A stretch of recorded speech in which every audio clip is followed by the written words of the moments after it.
Коми к столетию республики благоустроят лукойловские автозаправки. Эта тема обсуждалась на рабочей встрече главы республики Сергея Гапликова с генеральным директором Лукойл Северо-Запад-нефтепродукт Максимом Хитровым. Это предприятие – одно из ведущих розничных операторов на рынке нефтепродуктов Северо-Западного федерального округа России.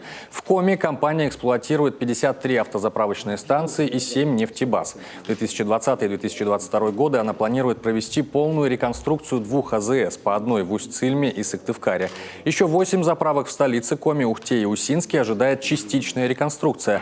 Так будут проведены работы по реорганизации пространства торговых залов, организации зоны кафе, обновлению торгового оборудования в автозаправочных станциях.